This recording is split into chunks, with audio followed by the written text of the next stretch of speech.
You're listening to the Options Insider Radio Network.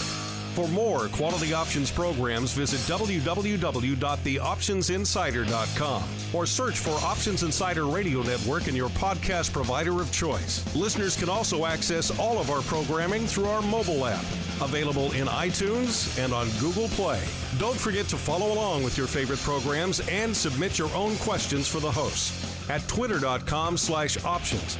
Facebook.com/TheOptionsInsider or via questions at TheOptionsInsider.com.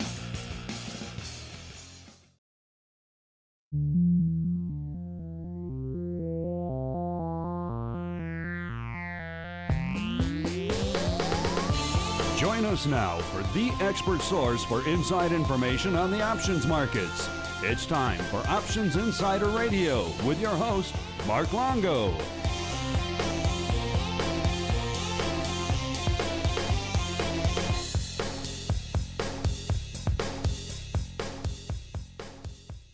Welcome back to Options Insider Radio, the interview program here on the old network where we welcome on guests from throughout the world of options and derivatives and proceed to pick their brains for the benefit of you, the listener. My name is Mark Longo. If I sound a little bit different, it's because I'm coming at you not from our studio in sunny, or not quite sunny right now, but usually, hopefully sunny Chicago, but actually far more sunny Florida. We're down here at our traveling studio at the Options Industry Conference 2019. We've got a great slate of guests scheduled for you, so stay tuned to the network over the coming week. A lot of great content heading your way. And next up on our guest docket, we have John Davidson. He is the CEO over there at the Options Clearing Corp. John, welcome back to the Options Insider Radio program.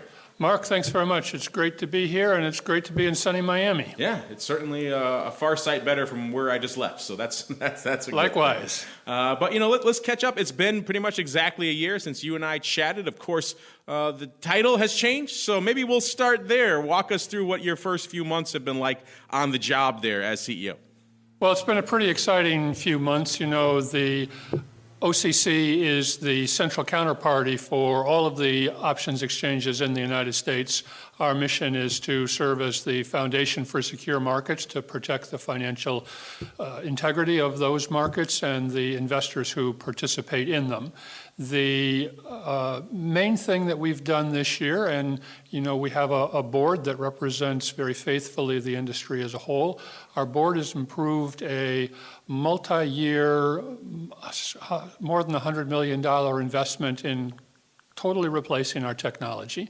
That's a 3-year project. Obviously, we're at the very early parts of that, but that's going to be very important to our investor community to make sure that we have really the best technology to allow us to continue our function as the utility provider of services, move our costs down pretty significantly once the technology investment is done, and really continue supporting the markets as we have since they were founded now 47 years ago in 1973.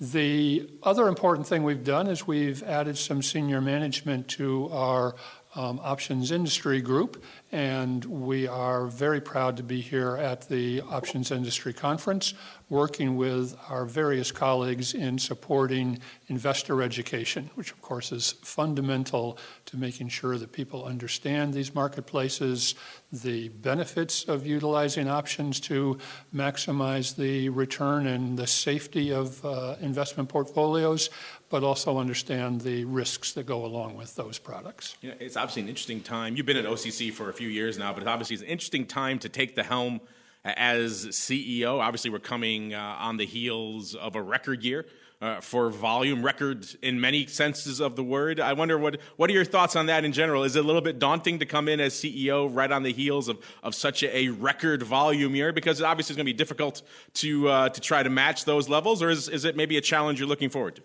Well, listen, it's certainly a challenge I'm looking forward to. The OCC itself has no control over volume.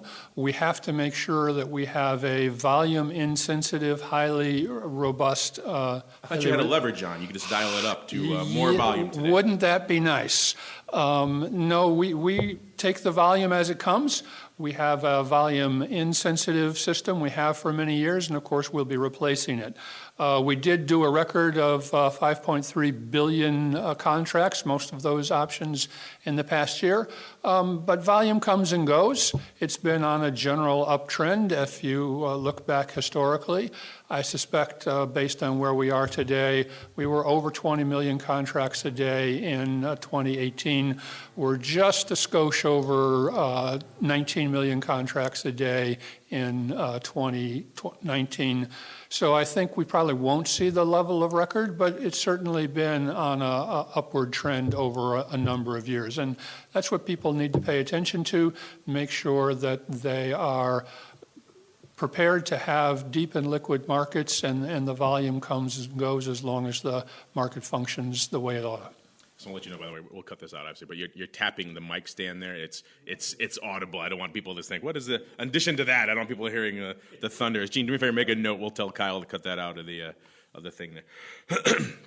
But, you know, that's an interesting point, because we actually take a lot of surveys of our audience and various audiences, retail, institutional. I was at the STA conference earlier this year, and I did a poll of that audience, a very heavily industry crowd, and it seemed like everyone was extremely gung-ho from a volume perspective. They thought, no way do we not beat 2018 from an overall options volume. I was surprised. I was a little hesitant myself, but I was carried away by the fervor of the crowd, shall we say. So even still, when we poll our audience, they're still optimistic that something will happen to drive those levels again. So it seems like, at least in the industry, and even for a lot of our active retail audience, they still are in the camp that we could maybe make a go at the 2018 levels yet. So you may still have an opportunity to turn that lever up, John. Absolutely. You know, we've only seen 4 months, and there's 12 in the year, so there's lots of time. There will be a fair amount of volatile events that the options volume will respond to.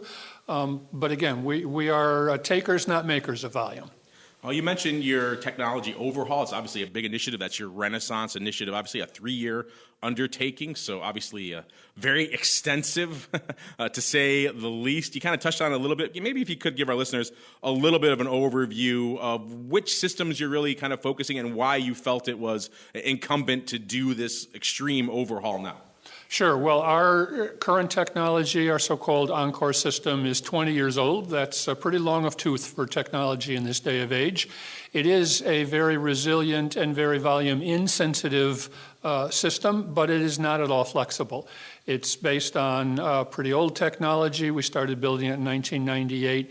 It's very tightly integrated, both on the applications and functionality level as well as on the system software level. So what we need to do is break it apart into its constituent components and gain more flexibility, as well as updating the environment in which it operates very substantially. So we'll divide it into 3 components. The first being the core processing component that takes match trades in from the 16 exchanges where options are traded here in the U.S., as well as 3 futures exchanges, and takes the input from clearing members, processes that information, and produces reports back to clearing members and exchanges. The second and very important function that is too closely integrated today and needs to be separated, and we've made some good progress in that regard, are the risk management functions. So we will update the risk management functionality as a separate project. And then finally, the data that underlies all of those, that reflects each day's prices, each day's positions, each day's activity. Currently, it is very hard to access for us, or for that matter, for our market users, and we'll be providing much more functionality in that regard. We have a good partnership on the first part of that, the core processing, with a Swedish firm named Cinnober, which is now part of NASDAQ, and they are working with us to develop the new system. We actually received delivery of the computer code and installed it in our system in the AWS cloud last week. We have a successfully functioning, but not yet meeting all of the requirements, clearing system, which we are in the process of testing and continuing through a series of 19 different so-called sprints to upgrade that to the requirements that the industry expects. We are continuing to assess the best way forward with the risk technology. We've made a lot of progress with our ability to get better functionality managing intraday risk as opposed to just end of our overnight batch processing cycle, and the work on the data structure is very well underway. Maybe your tech people can find a way to turn off that air conditioning so we don't have those repeated noises coming in throughout our conversation here, John. It's something that we have a few challenges with. We don't do HVAC tech very well, I'm sorry to say. I'm sorry to hear that. But you mentioned it sounds like the initiative is on track, which I'm glad to hear because I know a lot of our listeners will be interested in that. Speaking of things you're interested, you kind of touched on it there. I want to dig into it a little bit more. Obviously, the risk side is an area where we've seen a lot of questions about of late. Obviously, last year with the volatility spike, there were some questions around how much risk modeling was done there. We also just had the folks from Box in here a little while ago, and they were mentioning that they're having a hard time getting some of their volatility products on the modeling side. So, is there a time frame for when you could think you'll have the risk modeling element of Renaissance complete? So we're making a number of enhancements to our risk modeling. We did a number of those in our legacy Encore system. So one of the most important things that we did over the course of the last year is to completely change the way we model stress testing to determine the size of our clearing fund. So as a result of a fairly crude set of estimations, our clearing fund last year got up to be $18 billion at a period of time when volatility was relatively flat and volume was relatively unchanged. That was completely modified and replaced with a 110 scenario stress test based system in September of 2018, which allowed us not only to move from a cover 1 to a cover 2 level of financial integrity, that is to say we have the resources required to sustain the simultaneous default of our 2 largest clearing members, but it also allowed us at the same time to return $3 billion to clearing members to reduce the capital requirements of participating in this business. The risk models, we have made a number of enhancements to, and we'll continue to make those enhancements. There was an issue with the so-called GARCH parameter in that volatility issue in February 5th, actually, of 2018. The implied volatility spiked very dramatically, and the GARCH parameter suggested that it would continue to spike at that same level. There were a number of issues, both with some pricing in the market late in the day, as well as with the behavior of that particular model. We have since replaced that model, and I think we're in a much better position. We have a number of continuing enhancements to our model environment, the method by which we smooth prices and make sure that over the 970-some thousand options that we're responsible for clearing, that we have put call parity assured in all of the relevant cases. We have some additions to our so-called Model Zero, the fundamental options pricing model, particularly for European options, and a number of enhancements continuing in our clearing fund. So the next ones that will go in will address wrong way risk with respect to positions that a clearing member holds of securities that it has been the issuer of, as well as idiosyncratic risks. The current model looks most carefully at large moves in the biggest indices, but you could have a situation where a few tightly concentrated stocks could cause an issue. So we're doing some more stress testing around that and seeking SEC approval for those model changes. The last of the major enhancements to the clearing fund will be stress testing our liquidity levels. So we have a lot of liquidity as an institution. That's something we also enhanced in 2018. About $6 billion between the $3 billion cash in the clearing fund that we keep on deposit at the Federal Reserve Bank in Chicago, a committed bank syndicated lending facility for $2 billion, as well as a committed facility from CalPERS, the pension fund, which provides us the incremental $3 billion. But we don't have a robust, approved by our regulator process for stress testing those liquidity needs and taking various extreme but probable changes to the availability of different forms of credit, and we will be putting those changes in place later this year.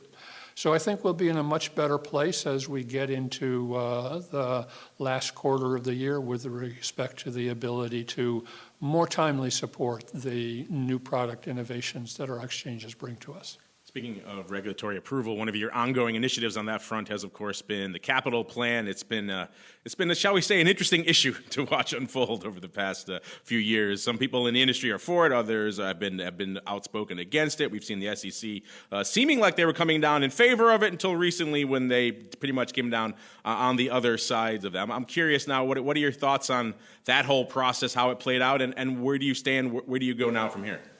Well, look, we're in a much different situation than we were in 2014 when we began this journey. So in 2014, there was only $25 million in capital at OCC, so enough to support maybe 6 weeks of operating expenses. That's an absurd level to try to run a market structure utility on.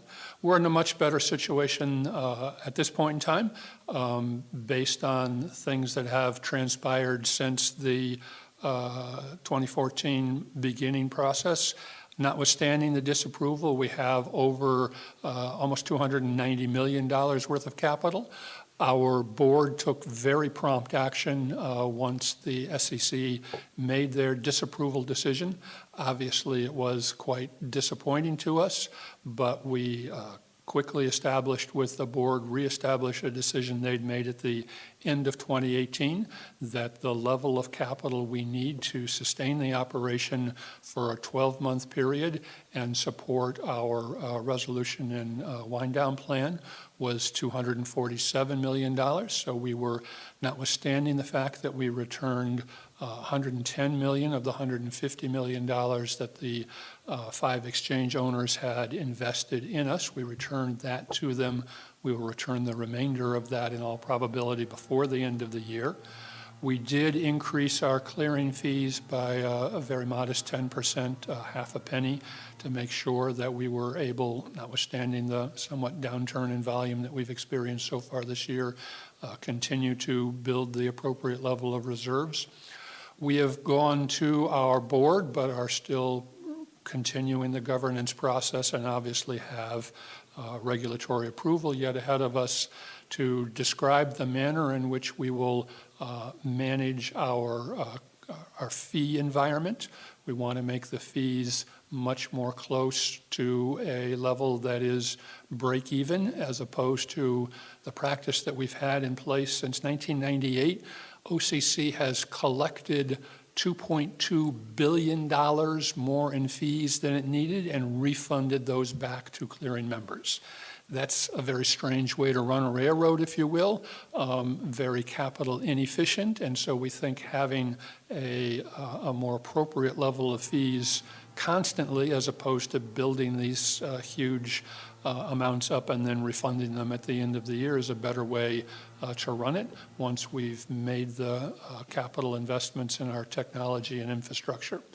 We do not have any dividends at all in the new capital management policy, obviously subject to regulatory and other approval, so that while the fees do eventually build up retained earnings, which accrue to the benefit of the 5 shareholder exchanges, there isn't any way that they can realize on that investment. There's no dividend cash flow to them.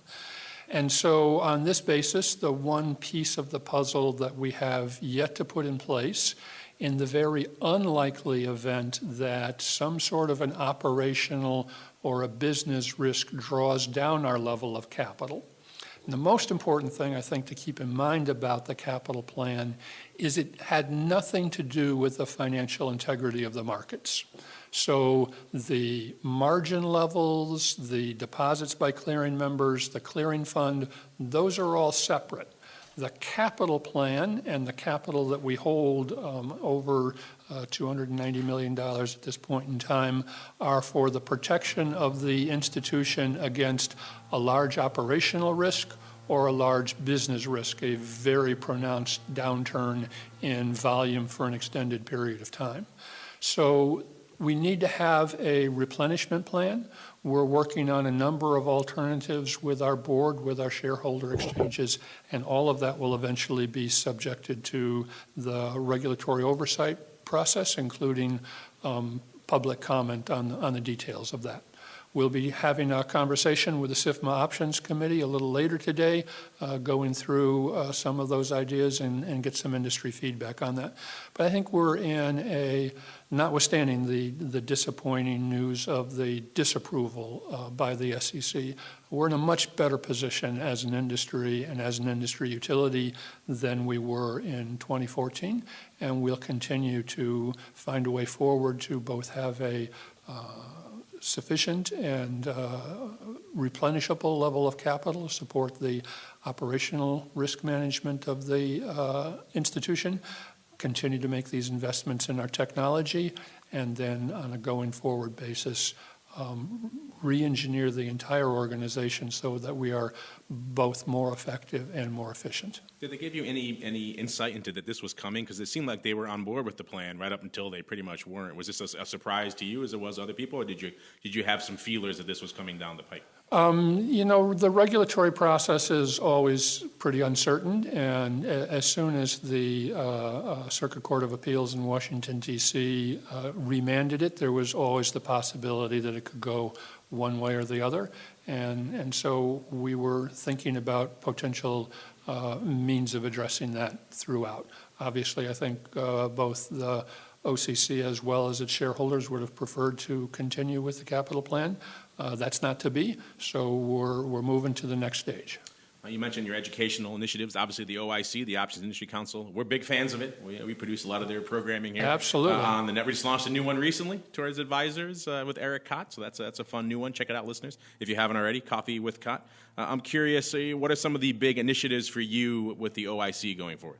Well, I think obviously we're in a period of time where the users of our markets are going through a generational change.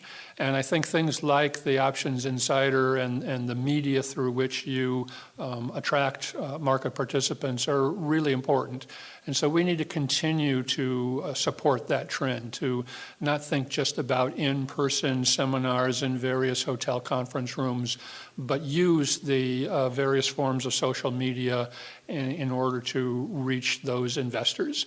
And those investors run a wide gamut. So there are new participants in the markets. Obviously, we need to get more participation in options markets by the millennials. They are going to be moving quickly into the wealth accumulation phase of their lives, and options risk management tools are very important in that phase of one's life.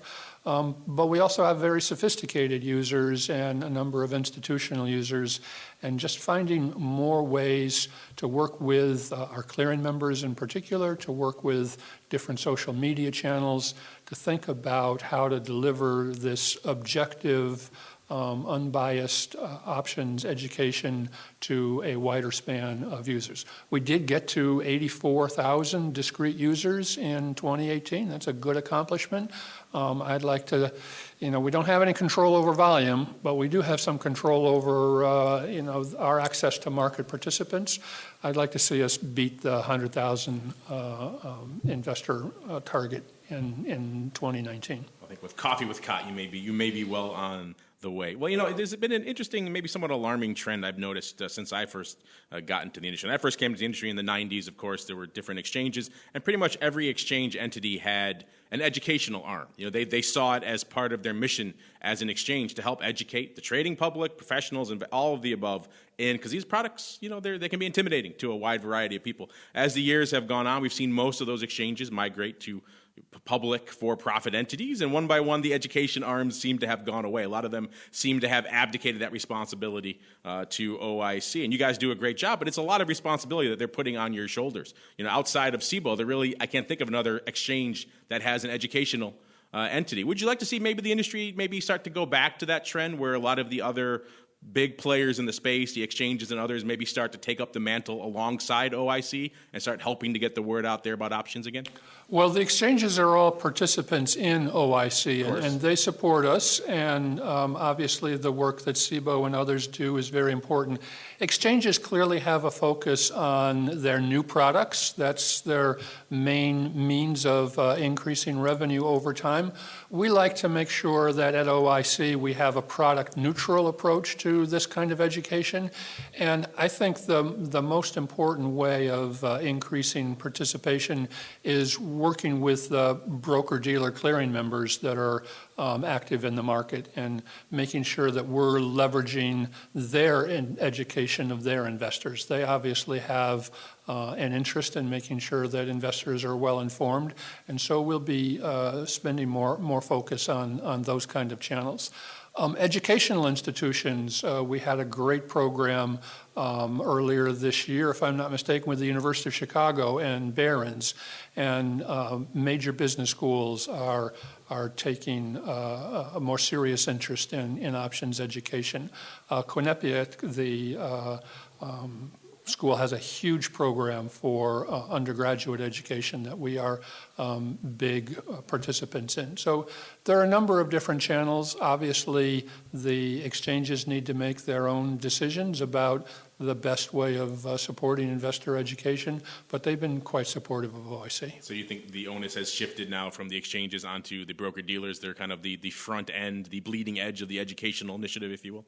I think that's a good piece, but obviously OIC does provide that objective and neutral perspective on investor education, which I think will continue to be very important. You know, whenever we prepare for the Option Industry Conference, we always give our audience a chance to weigh in and tell us what's on their mind, what they'd like us to ask. And when we started talking about clearing, they had a couple of interesting questions that I think that come up a lot, and particularly this time of year, we're in earnings season now, so we see a couple of these very frequently. The first one that our audience wants to know is an interesting one, because we've, as you mentioned, we've kind of graduated this next level of retail traders out there now. They've grown up in a marketplace where executions take place in milliseconds, and they're used to this environment, and yet they still have an environment where open interest updates once a day. So they see a little bit of a disconnect between the two.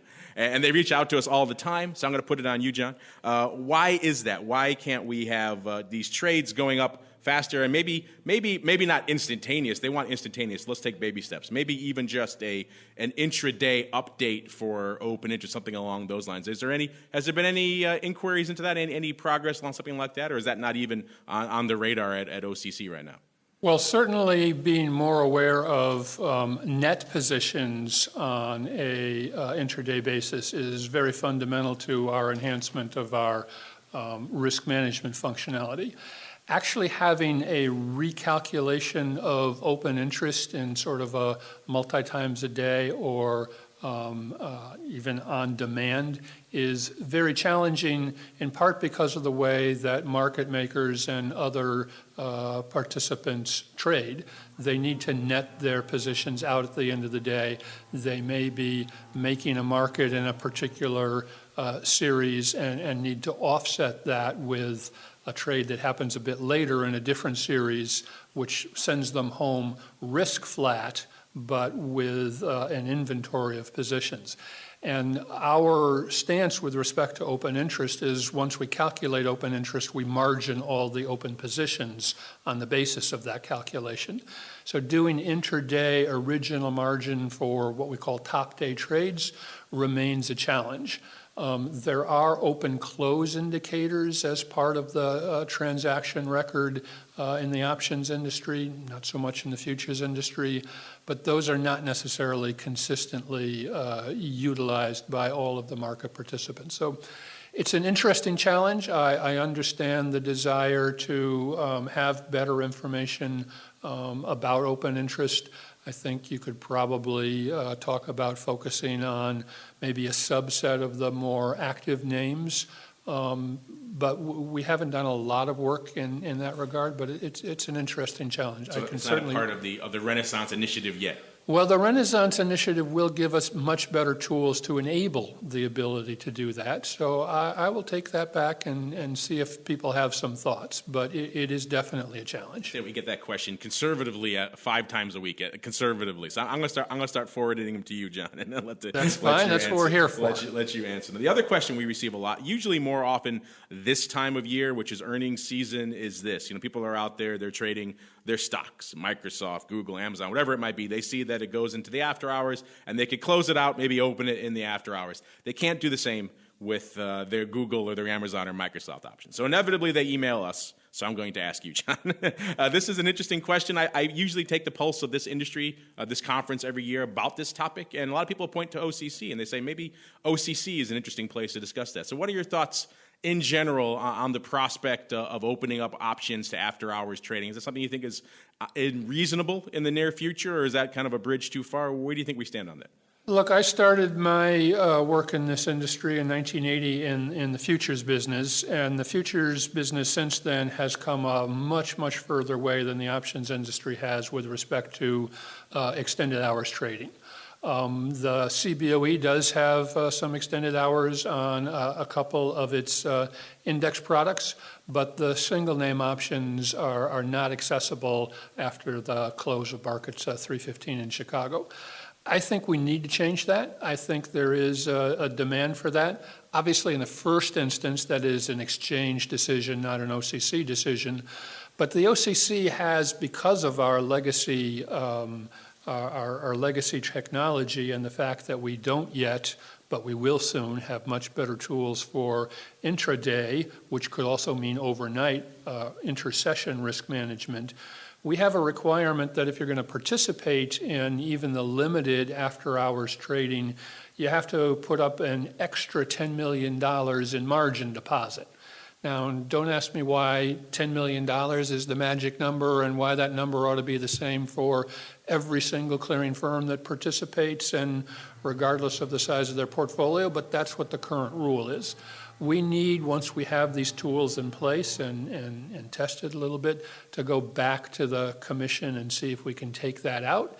And we need to be able to demonstrate that we have the ability to manage the risk of these positions overnight. Since the markets opened and the futures market started doing much more active trading, the intra-bank system for moving money around has much more extended hours, so the risks of being able to actually move money at crazy hours of the night have gone away. You can do that not only in US dollars but in a number of other currencies. So I do think that OCC needs to make sure that it's got the capabilities to manage those risks, change this rule, which probably doesn't deter large market clearing firms, but may deter some of the smaller institutions, to something that is a lot more risk-based as opposed to arbitrary and easy to put in place, and really see if there is appetite by one or more exchanges to do that. Obviously, that would require regulatory approval, but I think the track record in the futures industry is very, very strong. There isn't any more volatility after hours than there is during hours. Yeah, there are going to be a few issues around, if a stock closes, news pending, when do you reopen it in the after hours? The industry can work through all of those issues, and I think once we've built the infrastructure, which will be actually not too many months from now, the industry ought to work together on changing that. Maybe it's not going to be as successful as been in the futures, but it can be a whole lot more successful than it's been so far. Interesting. I like hearing that. You're more optimistic than a lot of the other participants we've had at this conference in the past, John. So that perhaps is a note of hope for all of the listeners out there who've been pestering us about that question for years. Well, John, we've had a very far-reaching conversation. We talked education, we talked technology overhauls, we talked capital plans, we talked risk modeling, we talked after hours, we talk. Real-time open interest. I'm not sure if we forgot anything, but if we did, John, maybe you want to leave our audience with a little bit of a hint, a little bit of a tease of what they can expect coming down the pike from OCC in the coming months. Now is the time, sir. The floor is yours.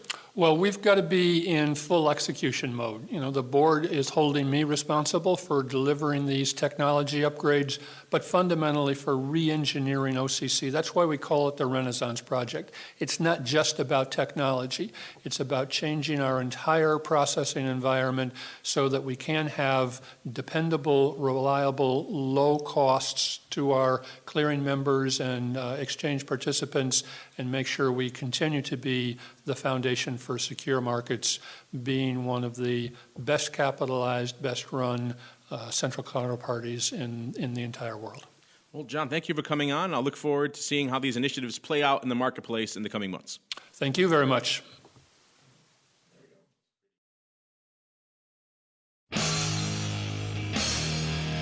The preceding program was a production of the Options Insider Radio Network. For more quality options programs, visit www.theoptionsinsider.com or search for Options Insider Radio Network in your podcast provider of choice. Listeners can also access all of our programming through our mobile app, available in iTunes and on Google Play.